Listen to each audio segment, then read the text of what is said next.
बिस्मिल्लाहिर्रहमानिर्रहीम अस्सलाम वालेकुम। ऑफ द स्क्रीन में खुशामदीद। सामने खित्ते की बदलती हुई सूरत हाल जिसमें रशिया, चाइना और पाकिस्तान का एकजुट होना, अमेरिका और नेटो जैसे ममालिक का यूक्रेन को जंग की आग में झोंक कर पतली गली से फरार होना अब ऐसी नई तब्दीलियां लेकर आ रहा है जो इससे पहले शायद कहीं देखी ना गई हो। इसकी सबसे बड़ी और पहली मिसाल हमारे पड़ोसी मुल्क से ही सामने आ रही है, जिसमें उसे पता लग चुका है कि अब किसी भी तौर पर पाकिस्तान या चाइना के खिलाफ वो कोई भी कार्रवाई करने की कोशिश करेगा या ऐसा सोचेगा भी तो रशिया ने जिस तरह यूक्रेन का हाल किया है वैसे ही ये मुल्क मिलकर इंडिया का हाल करेंगे और वो नेटो और अमेरिका जिसे भारत अपना सब कुछ समझता है उसी तरह पतली गली से निकल भागेंगे जिस तरह यूक्रेन रशिया मामले में हुआ है। अब एक ऐसी बड़ी खबर सामने आ रही है और आगे चलकर भारत ही की मीडिया की जुबानी उसे कंफर्म भी आपके सामने करेंगे कि भारत ने ऑपरेशन वायु शक्ति 2022 को एक दिन पहले ही कैंसिल कर दिया है। ऑपरेशन वायु शक्ति क्या है, जिसका अगर उर्दू जुबान में तर्जुमा करें यानी फिजाइया की ताकत। अब ये 7 मार्च को पाकिस्तान के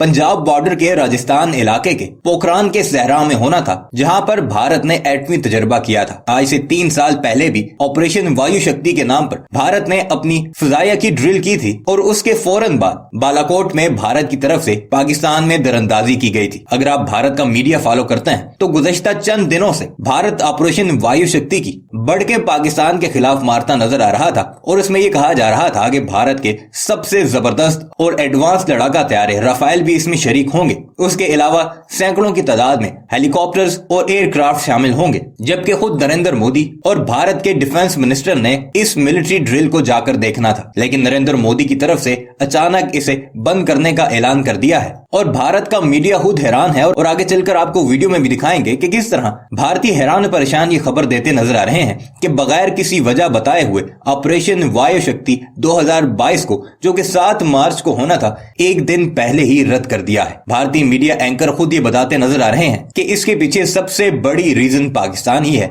क्योंकि नरेंद्र मोदी मौजूदा हालात में पाकिस्तान के साथ किसी भी तरह का तनाव नहीं चाहते और अगर ऑपरेशन वायु शक्ति हो गया तो इसके बदले में पाकिस्तान भी कोई ना कोई ऐसी हरकत जरूर करेगा जिससे पाकिस्तान और भारत आमने सामने आएंगे और जंग का सा माहौल बन जाएगा। वजह साफ जाहिर है कि भारत को ये इल्म हो चुका है कि जिस तरह उसका बाप अमेरिका और यूरोपियन ममालिक यूक्रेन के पीछे से उसे आगे करके निकल चुके हैं, भारत को भी इसी तरह जंग के माहौल में धक्का देकर पाकिस्तान और चाइना के आगे फेंक कर यही अमेरिका और यूरोपीय ममालिक जो उसकी पीठ थपथपाते नजर आते हैं उसी तरह भागेंगे और अब भारतीयों को अपनी औकात भी वाज़ेह हो चुकी है। आइए आपको भारतीय मीडिया की जुबानी वो सारी कहानी सुनाते हैं कि किस तरह पाकिस्तान के डर से ऑपरेशन वायु शक्ति को, जिसकी ढींगे खुद भारत का मीडिया कई दिन बजाता रहा, अब एक दिन पहले रद्द कर दी है। मगर वीडियो पर आगे बढ़ने से पहले आपसे गुजारिश है कि हमारे इस चैनल को जरूर सब्सक्राइब कीजिएगा और कमेंट सेक्शन में अपनी कीमती राय का इजहार भी जरूर कीजिएगा। भारतीय वायुसेना के 148 एयरक्राफ्ट पाकिस्तान की सीमा के नजदीक यानी राजस्थान के पोखरण इलाके में अपना जलवा दिखाने के लिए तैयार थे। इन विमानों में भारत के सबसे ताकतवर एयरक्राफ्ट राफेल और सुखोई 30 जैसे 109 फाइटर जेट्स शामिल थे, लेकिन अचानक से सरकार ने इन्हें वापस बुलाने का फैसला ले लिया। ये फैसला क्यों लिया गया, इसके बारे में इंडियन एयरफोर्स ने अभी तक कोई आधिकारिक बयान जारी नहीं किया है, लेकिन इसे यूक्रेन युद्ध से जोड़कर देखा जा रहा है।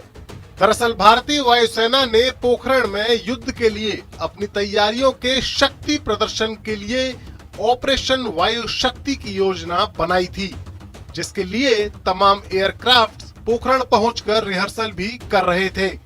इसमें 24 हेलीकॉप्टर्स और 7 ट्रांसपोर्ट विमान भी शामिल थे। इंडियन एयरफोर्स की इस ताकत का मुजाहिरा 7 मार्च को होना था और उस दिन खुद प्रधानमंत्री नरेंद्र मोदी और रक्षा मंत्री राजनाथ सिंह भी पोखरण जाने वाले थे, लेकिन 3 दिन पहले ही यानी 4 मार्च को ऑपरेशन वायु शक्ति के स्थगित होने की खबर आ गई और इसकी कोई वजह भी नहीं बताई गई। लेकिन अंदाजा लगाया जा रहा है कि भारत सरकार ऐसा कोई कदम नहीं उठाना चाहती है जिससे पड़ोसी मुल्क पाकिस्तान के साथ कोई तनाव पैदा हो, क्योंकि इस तरह के युद्धाभ्यास अक्सर पड़ोसी मुल्कों को सतर्क कर देते हैं और कई बार कोई गलतफहमी किसी बड़ी घटना को अंजाम भी दे देती है। इंडियन एयरफोर्स के इस शक्ति प्रदर्शन से पाकिस्तान के सतर्क रहने की भी एक बड़ी वजह है।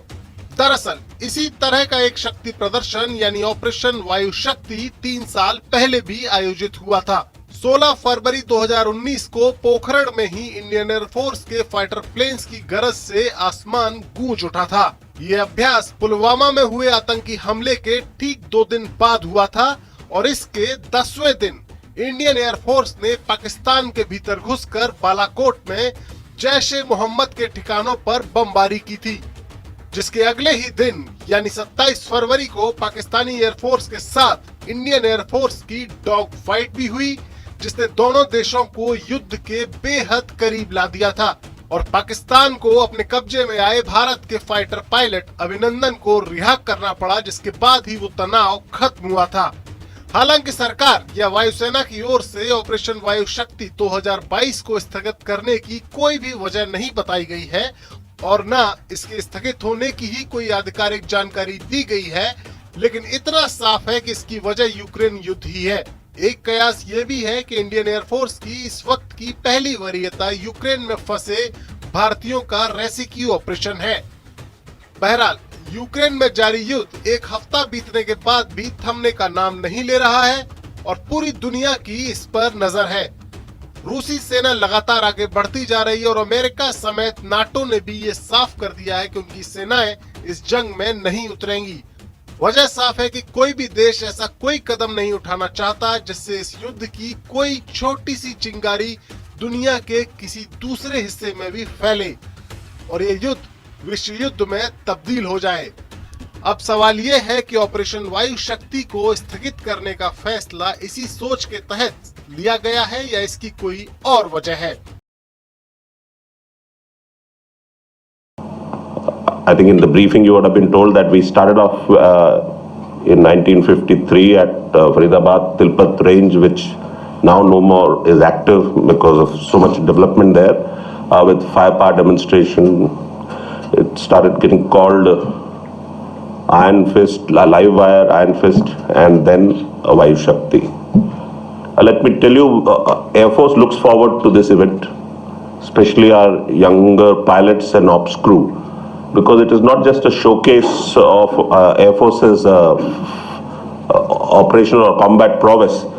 but for us also, we consolidate our operational training requirement.